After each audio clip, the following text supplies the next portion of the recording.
Well, good afternoon, and thank you very much, Jason, for the lovely introduction. It's been a fantastic morning so far, hasn't it? They've set the bar very high for us. I'm Angela Chan, as Jason said. I'm Head of Inclusion on Story Trails, which we're just finishing off for Unboxed, and I work with StoryFutures, and I have transferred in from the evil world of television, being one of those commissioners who says no to environmental stories, to the world of academia. And I know we're well represented across the creative industries and academia today. My esteemed panel here have deep experience in getting under the bonnet of this stuff and thinking about how are we actually going to create change through storytelling. So we've heard a lot of context so far, we've heard a lot of detail about how to measure it. Now we're going to think about how to do it, I hope. I'm going to do a quick introduction to our panel, and then they're going to introduce themselves a little. And in this panel, I hope that, given the scale of the change required by 2030, the panel is going to help us answer what the creative industries can do that can be central to that change and not peripheral to the transition.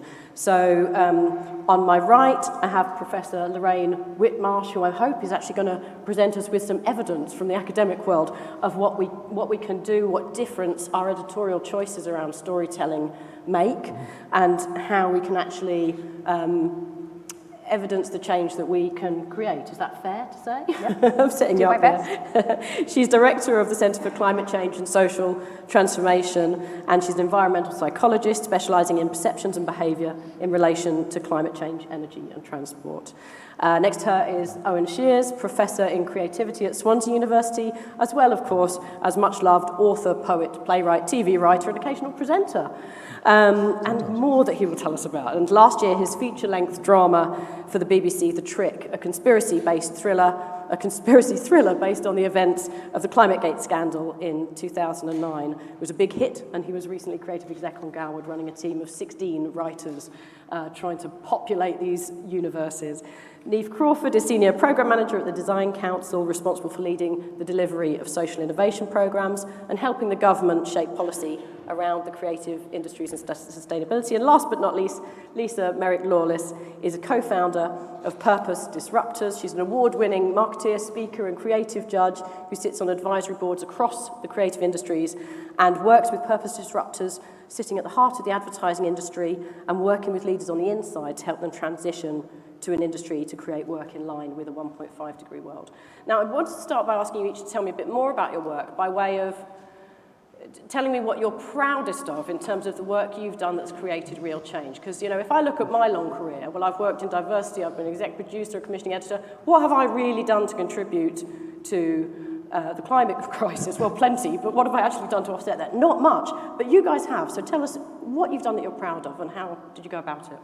Lisa. Looking at me, you're going to start with me, aren't you? So I think probably setting up Purpose Disruptors. So we went from a sort of room upstairs at a pub with sort of 20 people gathering to discuss the sort of tension that arises when you work in advertising and we're in a climate emergency. Like that creates a lot of tension and difficulty, and we went from sort of that to sort of 2,000 people supporting us launching at COP26 within 2 years. So I think there's a real desire within the industry, there's a real need for change, and people really want change. So I think, yeah, I'm probably most proud of setting that up. It could have been anyone, really. I have no specialist knowledge in climate or sustainability. I do now. I didn't when I set it up.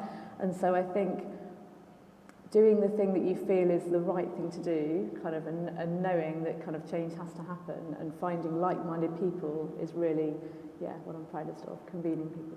Fantastic. Well, we're going to talk a bit more about that work and really get into the detail of it in a minute. Niamh, how about you? What's the work that you're proudest of that you think has really created some change? This is probably, I would say, a more recent example, but the Design Council in 2021 launched a mission of Designing for Planet. It was kind of a shift for us and a new focus, really addressing the fact that the planet was crucial in becoming a key stakeholder for businesses and designers alike. So with that, last year we launched our Design for Planet Festival, which is a kind of a first of its kind. It's the only kind of international sustainable event that brings all design across all disciplines together to kind of not only inspire but also act on mitigating our carbon footprint and kind of offering new practice, next practice, best practice, across all design disciplines. And this year it's our second edition of the festival. That's recently won a Green Award. And I think leading that festival is probably what I'm most proud of in actually trying to tackle this. My background is fashion, so for a long time we didn't do as much as we kind of are now. Thank you. Owen? It's a really good question. Am I allowed two answers to it? Go on then. Sorry, because on the one hand, yeah, I think it has been sort of having the opportunity and hopefully also making the opportunity to engage with the climate crisis in terms of storytelling.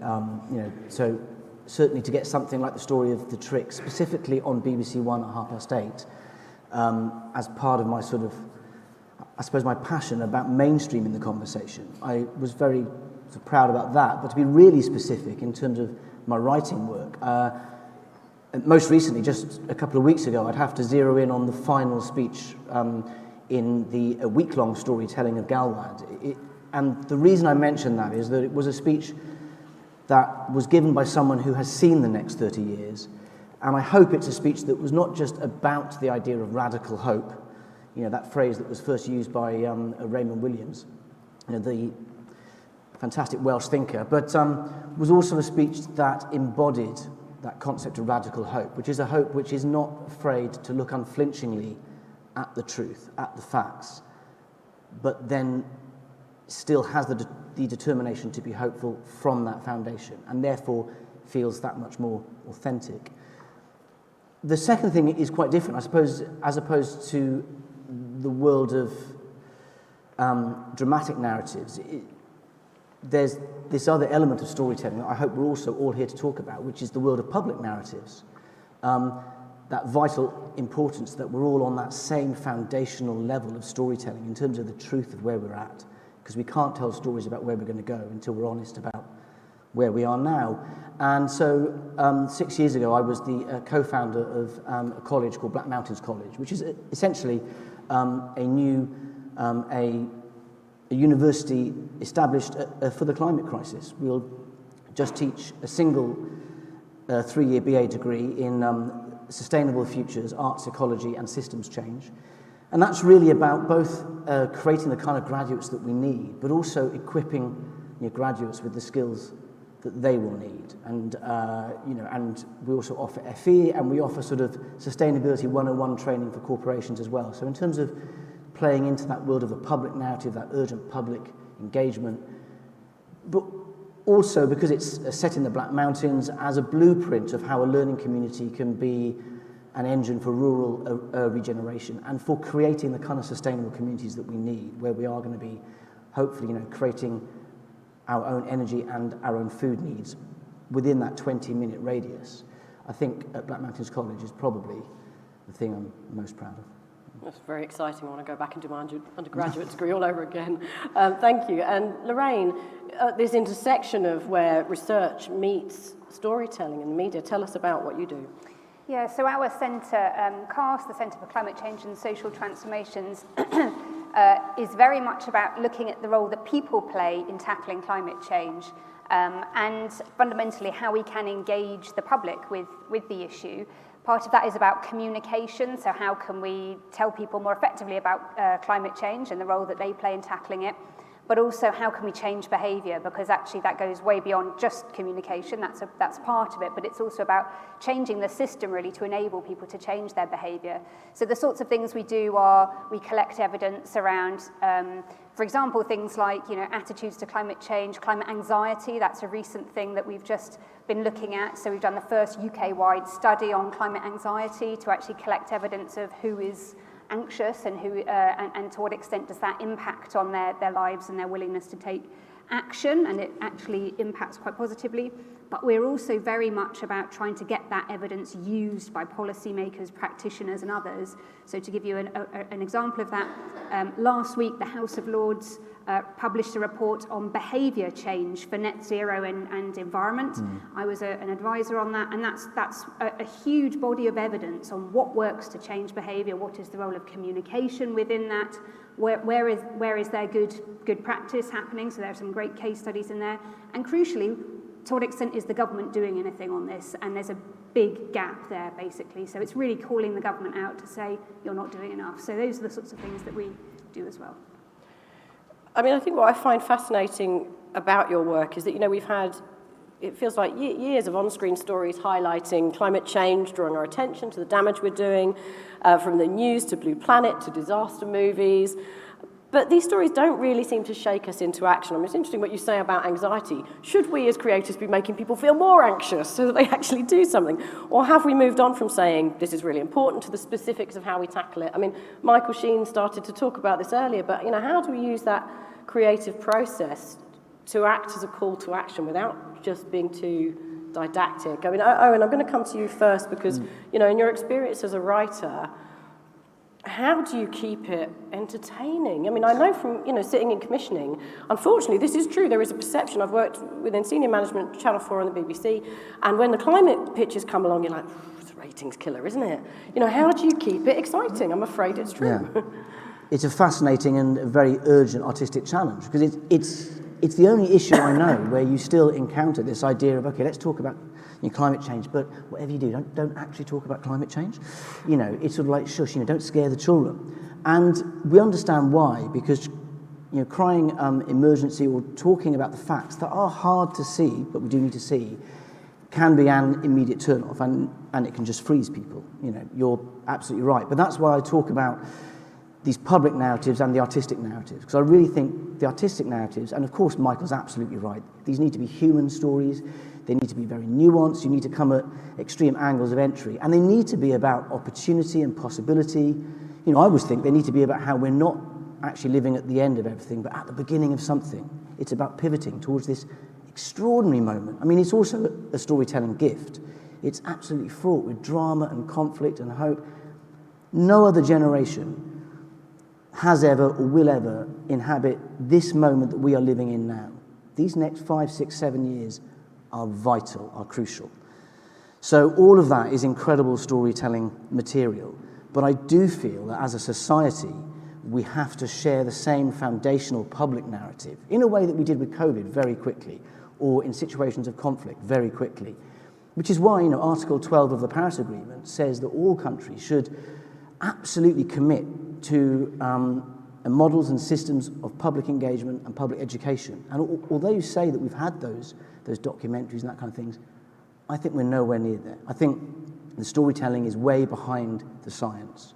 So I think that needs to be addressed first, and that is, I acknowledge, the onus there is on government, but also advertising. Obviously, storytelling has a big part to play.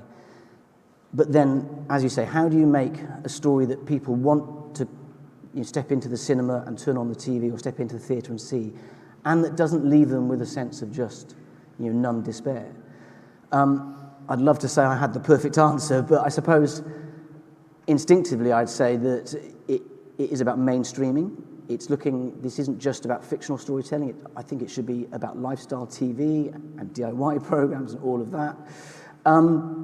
But also I think it's about setting stories within the context of a world where we've made the changes that highlight the positive aspects of those changes, because that's the storytelling that we're not telling enough of yet, that this is a huge opportunity, that the transition we need to make for the vast majority of people will be overwhelmingly positive.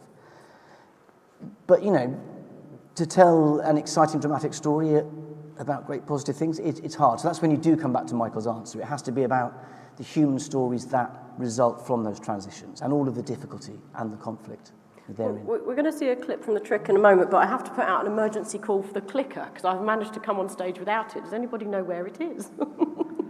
And might be on the lectern? All right.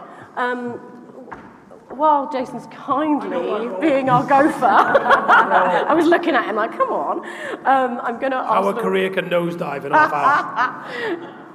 Very good, sir, thank you. Oh, look, don't press the button, press the button. But I want to come to Lorraine first to think about this for a moment, because, the trick is really, and I think, a story about the difficulty of communicating complex science, right? And you're working with the media, I'm sure that's a very familiar scenario for you. How do we close this gap between the science the truth that we know, the facts that we know about what's going to happen, and the stories we tell, whether in public policy or in creative work. You know, have you come across this challenge in some of the work that you're doing? Yeah, I think so. I mean, in actual fact, the good news is that the public have already very broadly bought into this. They are aware that climate change is a very serious problem, and the vast majority of people say they're very concerned about it, and they want to play their part in tackling it, but they want the barriers to be removed. They want support to enable them to make those changes. So I don't think it's actually really about imparting facts so much as just motivating people to be part of this, enabling them to feel that they are not alone, because actually 85% of people say they're very concerned, but individuals don't know that other people are worried about this because, as you say, like, people don't feel they can talk about it. Actually, it's about saying everybody's worried about this, and yes, we need to do something about it, but it's not bad news, because actually the evidence shows most of the things that we can do to tackle climate change will improve our well-being as well. So it's not even a trade-off to, yes, we can tackle climate change, but there's all these things you have to sacrifice. No, actually we can improve our quality of life at the same time. So I think it's about actually showing people that they are that they're not alone, that there is a norm that's developing around kind of moving society away from high consumption living, etc. But also it's showing them that the government and others are taking this seriously, and that they are going to be doing something to help them, which I hope that happens. Thank you. And now I've got the big red button. But what happens, Phil, Here's a clip. for our children and their children? No numbers, just the consequences.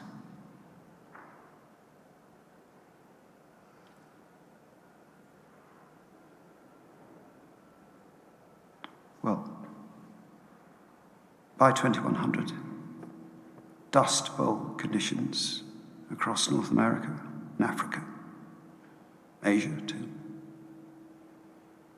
Sooner than that, a massive reduction in agricultural production, access to drinking water, migration in huge numbers, and bushfires on a massive scale in Australia, the west coast, and melting at the poles, West Antarctic ice sheet. Well, because of that, the global sea level rise of, well, meters. But what does that all mean for us? People. Make me see it, Phil. Well, in this worst case scenario, 70% of the habitable world will no longer be able to sustain human life. Millions of species will become extinct. And coastal and delta cities will be underwater. And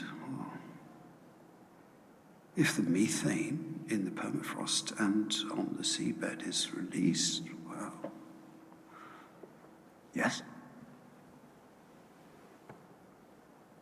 The climate will collapse. And the world, as we know it, will be gone.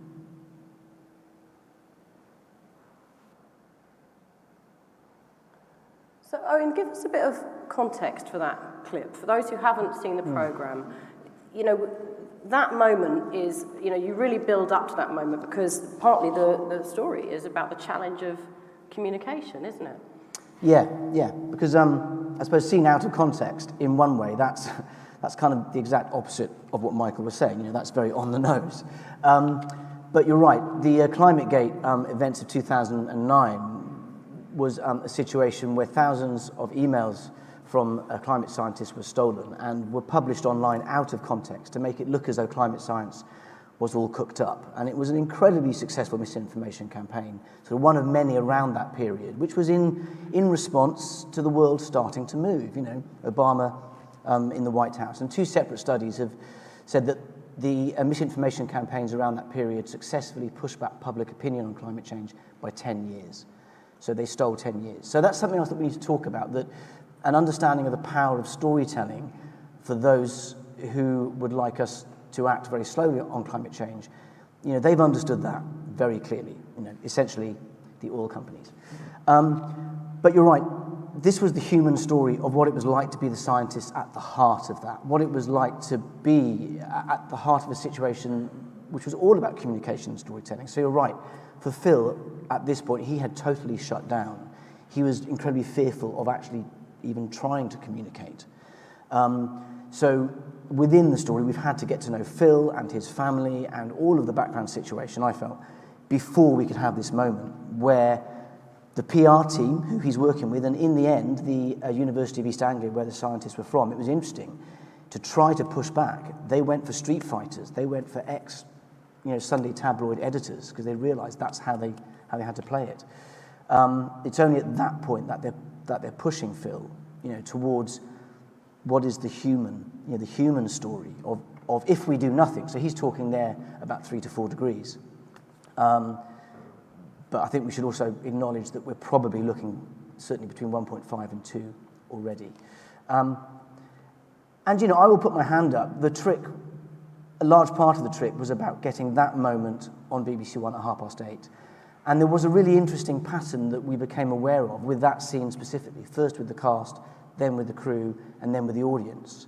And it was repeated each time. And it was essentially people saying, is this true? And you say, well, it's based on all the most recent modelling, and it's based on if we don't do anything, so yes. And every time the response was, but if it was, we'd have heard about it. Someone would have told us. And that was a real wake-up call for me, I think. Really interesting artistically. I want to come to Lisa's talk about the advertising industry a bit there, because I think it's easy to be smug from outside the advertising industry as if we're completely guiltless, but the advertising industry is set up to sell us stuff, to create desire and create sales for brands. So if you're working within the advertising industry, particularly in your role, how do you even start? How do you start to get them to, think about responding to client briefs? It's interesting. I think kind of something that's been touched on already is kind of, really connecting with people as people, like in a kind of human way. And what we've definitely sort of found is what happens is when people connect to the climate emergency in a personal, felt, human way, and we talk to them about the future generations, the future they want for their children, for their nieces, for their nephews, that's really what makes it kind of really personal. And I guess within the industry, it's set up in a way where, yes, it kind of drives desire, but it also creates culture and shifts society. And so there's a massive kind of pivotal role for the advertising industry to play in kind of shifting, what it's set up to do, like the whole role of the industry. You've got a lot of very talented, creative, strategic, problem-solving people kind of in the industry. And it's a bit of waste of their talents just selling cat food. So actually what could happen if they were free to actually, sort of design or reimagine the industry so it points in a bit of a different direction. And I guess that's what a lot of our work is doing really, is laying the kind of foundations for many people to create many ripples of change. So what we do as Purpose Disruptors is we create kind of interventions that many people can then go on to work with to create change within their own agencies and therefore within their own work.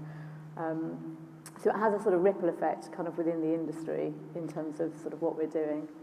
But what does an intervention look like? So the way I perceive the advertising industry to work is a big client comes in and you go, great, we've got that client, here's the brief. How do you then say, hang on a minute? How do you actually, do they start to change the brief? How do they change the context of what they're working in? What are you actually asking them or inviting them to do? Yeah, so there are 3 pillars to our work, and one of them is actually called Change the Brief. So it's called Change the Brief Alliance, which is an education platform. And that's very much about helping people in the industry understand, how they can think about kind of climate at the sort of brief stage, at the very first stage. So a bit like we were talking about earlier, it's not like an add-on, it's not a separate thing, it's not a separate part of the brief, it's like central to how they're responding. So that's from an education point of view, what a lot of people are doing. There's like 5,000 people who've now been through that course, and 4 of the big 6 network agencies are signed up to that kind of education platform. We also look quite a lot at measurement, so it's interesting hearing Little Bird talking about Albert and things earlier. So there's a big piece of work we're doing around advertised emissions, which is looking at how you shift what the advertising industry measures from focusing on operations and production to looking at the carbon footprint of the uplift in carbon related to the uplift in sales. So if you work on an award-winning campaign and you flog an extra 5 million Audis, then actually, you know, the footprint of that is the carbon associated with the 5 million Audis you just helped to sell, not the fact that you flew and shot it in somewhere remote. So there's a big kind of like shift and a big pivot in terms of trying to help people within the industry understand, like, first of all, the scale of the responsibility, and then secondly, look at how they measure and educate kind of people within the teams to enable kind of change to happen. But what happens next with that information? You know, if I've sold 5 million more Audis, I've measured it, who are you feeding that back to and what change did it make? Is this at this point just about education or is it about action? It's both, because I think, you know, what a lot of people probably don't understand maybe fully about the advertising industry is, you know, senior people in ad agencies are consultants to C-suite on every brand on the planet, you know. They're not just there as communication experts, they're there as sort of problem solvers, as sort of strategic thinkers. And so, you know, a lot of what that's doing is feeding back into, you know, kind of brands and campaigns. But I guess a lot of our work is broader than just like one campaign. So we could do a really great campaign, say for the government, you know, that could work. But instead what we do is try and work with networks of people, build communities, like convene people, enable people through education and through tools so that they can do that on all of their work, so across all of their campaigns, across everything they're doing. And I guess the third part of our work that I haven't mentioned is a project called Good Life 2030, and that's very much about creativity. So how do you help people in the industry reimagine what the industry could be, and reimagine what the work could be that they're doing?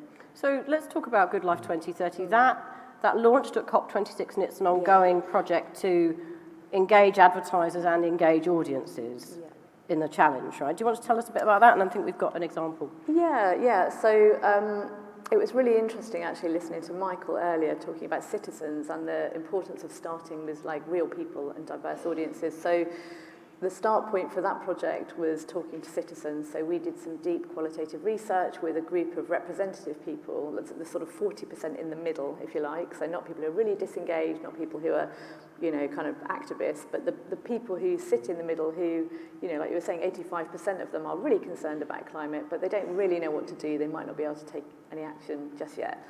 And so we did a load of qualitative research. The insights from that were fascinating. We asked people to tell us what was important to them in the future. So when they dream of 2030, what do they dream of? What is their life like? And part of the reason for that was at the moment visions are either sort of utopian or dystopian, but neither of those are working. Like people have nothing real they can sort of grab hold of. And what people talked about was connection, so moving from separateness to connection, and that was on 3 levels, sort of connection to themselves, so being able to live with purpose, choose how you spend your time, connection to others, so building community, spending more time with family and friends, and connection to nature, which again was talked about this morning a little bit. With the insights, we then developed a load of sort of imagination workshops for the industry. So we've had over 100 industry leaders, so really senior people within the industry go through a sort of process with us which enables them to understand what citizens really want in the future, like what they aspire for their future lives to be like, enables them to connect to that and develop a vision for themselves, and then helps them see what the shifts might need to be in the industry in order to be in service of those visions, both theirs and the citizens. So that's been a really powerful mechanism to take people on a journey so they can connect to it themselves. And then the other thing we did with the insights was feed that into a creative brief. So, you know, probably similar in TV, but slightly different in terms of script writing. But in an ad agency, you know, the creative brief is everything. That's where everything starts. And so we created a brief where the client, rather than being mini, was actually the future. So the client was 2030, and 2030 has an image problem. So how are you going to create a kind of future that people can kind of move towards? And that was the creative brief for the ad that I think you're about to play. Yeah, so should we have a look at one of those? Yeah, so this is from Iris, who are a kind of global communications agency based in London. But sorry, we fed the brief into 3 different ad agencies, and they all came back with adverts that they created for very little money in 8 weeks for us to launch at COP26. All right, let's have a look. When did we become so addicted to stuff? It's everywhere, taking over us, consuming us, leaving us wanting more, more, more. Just trying to keep up with stuff. Stuff clouding the mind, stuff crowding the planet, stuff making us anxious and feeling alone. Look, more stuff, flooded with stuff, bogged down with stuff.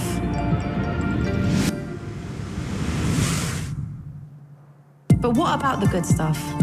Like time with others, the giving back type of good stuff, the achieving the right balance stuff, the good stuff that makes you smile, the good stuff you'd forgotten about, the good stuff you didn't even know existed yet, the feel-good stuff, the do-good stuff, the exciting stuff, the fun stuff, the great outdoors stuff, the good stuff that's just too good to miss. 2030. Enjoy more of the good stuff.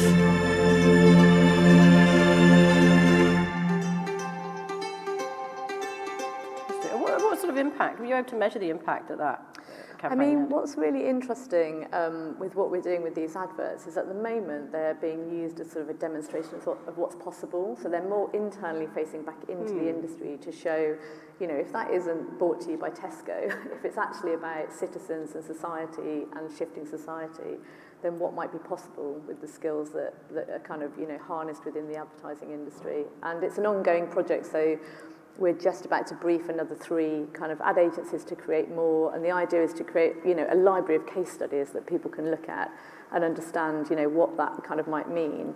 And then the other thing we did for COP26 last year was we made a documentary. I know nothing about making documentaries, nowhere near as much as people in the room, but we made a 15-minute documentary that brought together the citizens and industry leaders to talk about the tension, and then kind of showed how, the good life at the moment that we portray in society is exactly that, one of more stuff, quicker, faster. And there's a new good life that we need to start portraying in society that's one of connection instead of consumption. I think it's a really interesting moment.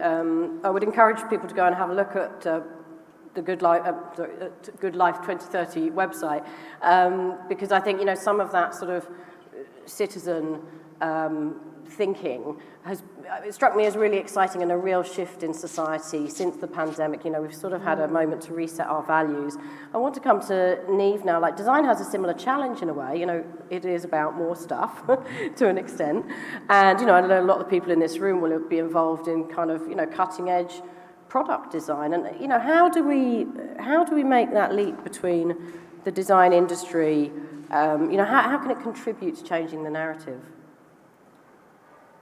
There's kind of 2 ways. I think the design industry, for designing out carbon emissions, I think this is kind of a trivial statistic that a lot of people might know, but 80% of the carbon's impact of any product is determined at the design stage. That's just because it's the kind of pivotal point of cost and impact that kind of takes place within those kind of crucial few weeks or months. And often, I think the pressure of designing for the environment comes from tightened regulations or investor pressure, and it's kind of this, I guess, a bit of a punishment nearly to kind of design for planet, and it feels a little bit like the only purpose is really to kind of please these investors or please the kind of tightened regulations. I think what's important to know is that good design is also good business, and kind of to the point of kind of Lorraine's point of going back to the well-being that can kind of being created by positive environmental impact. It's the kind of similar thing for design as a spillover of an economic benefit. So Design Council released a report back in 2012 that said for every £1 that a business invested in its design phase, there was a £20 return. And that's just because there's kind of more care and more kind of thought and design thinking that's put towards that crucial phase.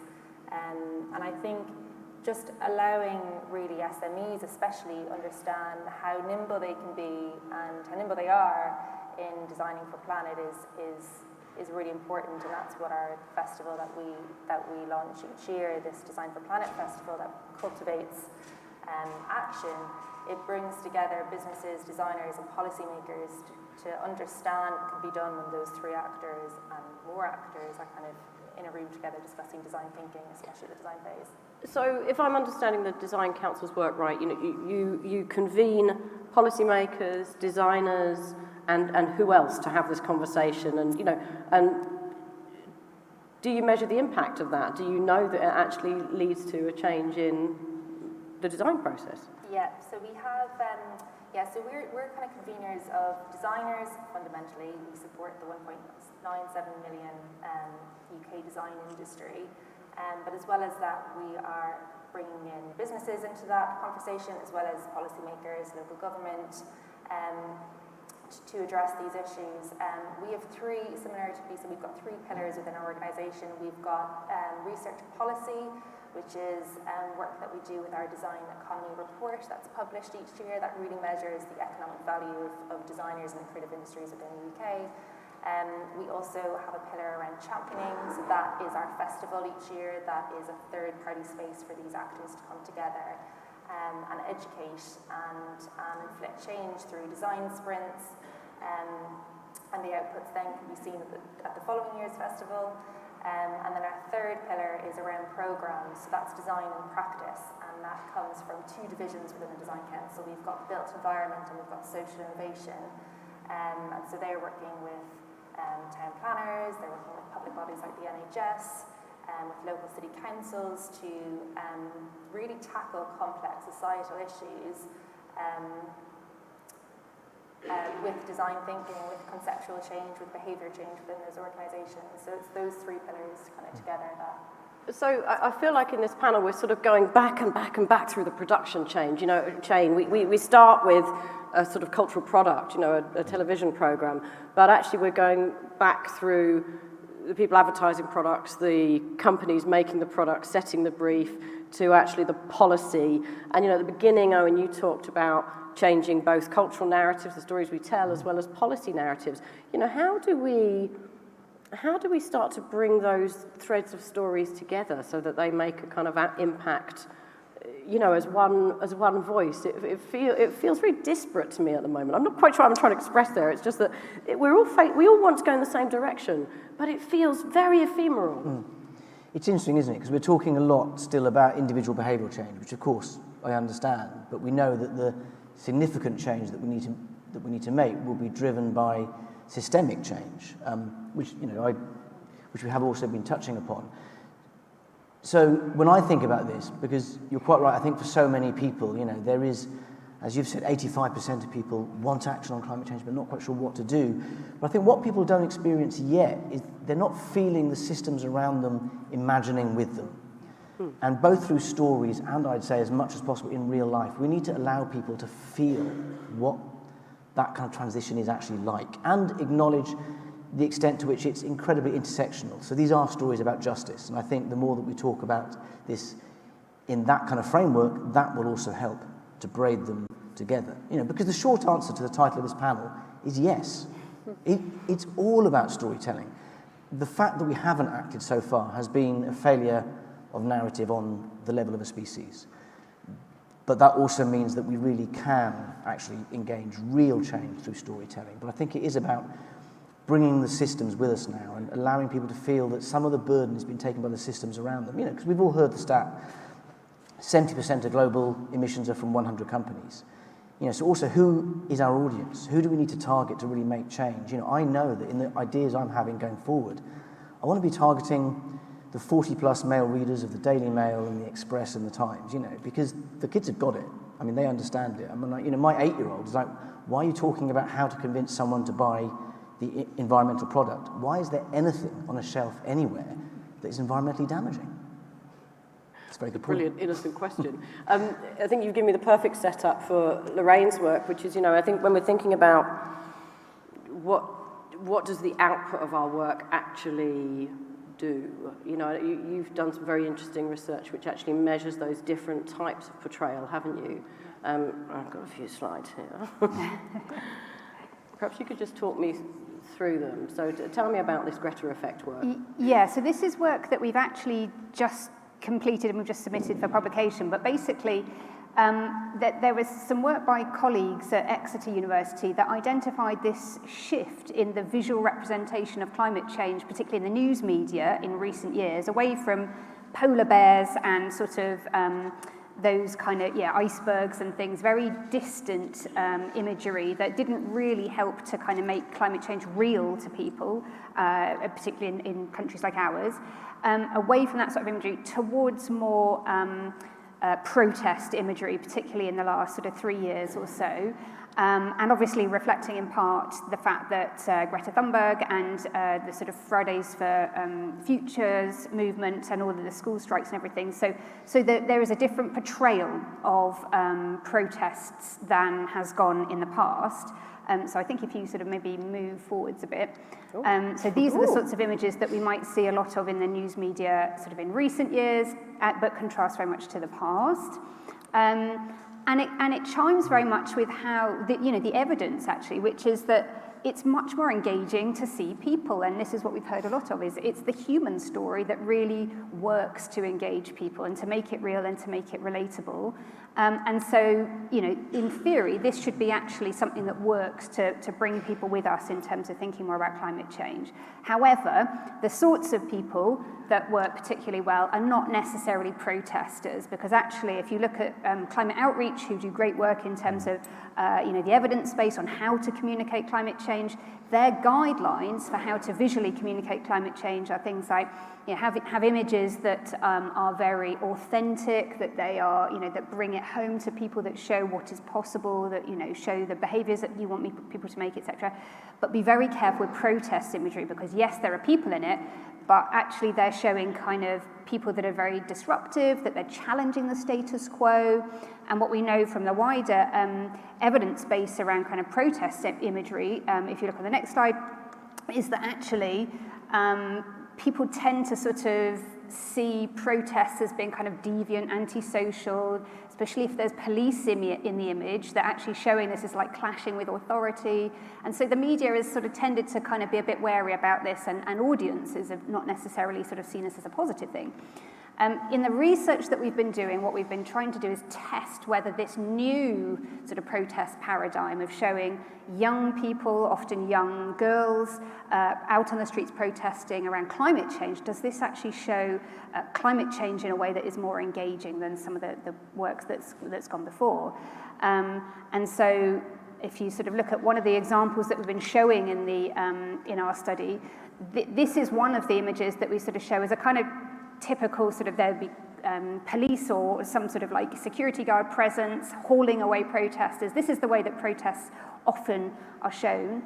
But actually, the sorts of things that we're starting to see by contrast would be this sort of thing, young people. Is this deviant? Is this disruptive? Well, in one sense, yes, but is it problematic in the way that maybe do we see kind of the police hauling them off as maybe sort of indicating that they're doing something wrong? And so what we've actually found from this study is that showing young people protesting evokes very strong emotions in the audiences that we've shown these sorts of images to, in contrast to older protesters, which we don't find as evoke as strong an emotional response. So it is something about young people. And I think what the evidence, because we've also got qualitative as well as quantitative measures from how people are responding. And what people are saying is that this is because it sheds light on the intergenerational justice element. This is young people saying this is not fair that we're going to have to inherit this world, and we don't really have a voice in making decisions about what's happening on climate change. So this is why this sort of visual imagery is so powerful. It sheds light on, as you said, it's like a justice thing, right? But so, Lorraine, I've worked in news and current affairs, and the word, let's talk about deviance. If I'm a news editor, And, you know, your research is evidence-based, and I find that absolutely fascinating. Actually, we know from the evidence how people respond. But if I'm a news editor, should I not show people being angry and protesting and trying to create systemic change? Because that anger's real and it's needed. So, you know, should I edit it out and make it all nice and Greta Thunberg, or should I show all of it? Yeah, no, absolutely. So I should have sort of elaborated that basically we found that the presence of police actually also evoked a very strong reaction. So people sort of seeing, that this is clearly an issue where people are fighting against the status quo. So that did sort of highlight the issue as well. But where we saw the strongest sort of difference was between young protesters and old protesters, or well, adult protesters and child protesters. So when there were children protesting, it really shed light on the fact that this is an issue of intergenerational justice, and so it evoked this very strong reaction. So no, I think you're absolutely right. I think it is important to show that, but this also reveals why that's so powerful, I think. I mean, you talked a bit earlier on about radical hope, and, you know, I can see that, you know, in this discussion, as we're bringing it to a close, we've thought about, you know, positive ways to contextualize the future, to see the future that we're running towards. You know, is there a way to do that acknowledges just how fucked we are? I think, well, yeah, you know, I mean, at the moment we are fucked, and we all need to acknowledge that first. So that's the baseline, because I think these are all very much interrelated. You know, even in terms of how people respond to images of protesters, the more public education there is, then the demographic of those protesters changes. You know, so I have frequently been some of those social deviants on the streets, and I've been surrounded by grandparents who have never protested before in their lives because they got informed. And I had a fascinating personal story around news editing, in that the police officer in charge of that protest in Cardiff, after it had been over 3 days, he closed it down and he explained why he was doing it, and then he thanked us for his children. He said, "On the behalf of my children, I want to thank you." On BBC Wales News that night, they cut his speech just before the thank you. And I thought, but hold on, that's the story. That's the story. And I still don't know how that happened, or why. But I suppose, to come back to your question, I suppose the challenge is that we need to make the transition that we have to make feel vital, but we also need to make it feel possible and attractive, you know. And I think it's the public's narrative that deals with the vital side of it, and then it's the possible and the attractive. And you know, because what other choice is there? You know, and I sometimes think it can be too easy to pass the buck to the next generation. Say, oh, well, you know, the kids have got it, they'll sort it out. But a switch in the storytelling that I'm sensing is from planet to people. Like, this isn't about save the planet. The planet's fine. This is about saving us. This really is. If you ask climate scientists now, will human civilization, as we understand it, still be here in 2100? Most who I've spoken to anecdotally are going on the balance at the moment. Probably not, if we continue as we do.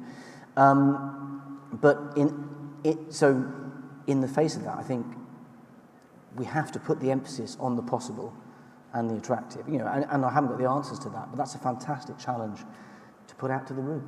So a last question for you, and I would like each of you to think about this as well. It's beyond 2030. You're still here. And I'm going to ask each of the panel, as just a closing thought, we're going to have this panel again in 2030. Here you are in 2030. What have you done? What are you going to tell me you've done between now and then, with no barriers that you've managed to achieve in an ideal world? I mean, I think I'd have to say that there is a new version of a good life in society, and that the ad industry has helped create that and lead the way. You know, that is what they do. They're architects of desire. If they can create desire for toothpaste, why can't they create desire for something, you know, way more important than that, which is like the future of our children, the future generations, and the world we need to move towards. So, yeah. I like that very much. Niamh? I think for the design industry and across all disciplines, feel truly equipped and have the tools to design by default for planet and for communities. I think that this isn't just an additional layer, this isn't an extra stream within the organisation, it's embedded within the mainstream of the organisation. That is just by default that they design with the planet and people as key stakeholders. So, all right. Owen? So the etymology of ecology is the knowledge of home, and the etymology of economics is the management of home. And at the moment, our storytelling puts the management before the knowledge. And I don't quite know what stories I'm going to tell, but if I can play a part in switching that storytelling so that as a society we think about the knowledge of home before we think about how we're going to manage it. Like I said, I don't know what those stories are, but that's the essential kind of storytelling pivot, I suppose, for me. Yeah. Brilliant. And what do you think, Lorraine? What's your contribution been in 2030? I really like this idea of redefining the good life, actually. So I think if we can actually, as a society, understand that it isn't either or, that it's not about either saving the planet or making us happy, actually these are one and the same thing. I think that's where we need to be, because then we'll have things like be designed by default that actually achieve well-being and health, and but also are good for biodiversity and everything else. So I think, yeah, that would be my vision. All right, well, I want to thank our panel for their contributions, past, present, and future. What will you do? Thank you very much. Thank you very much.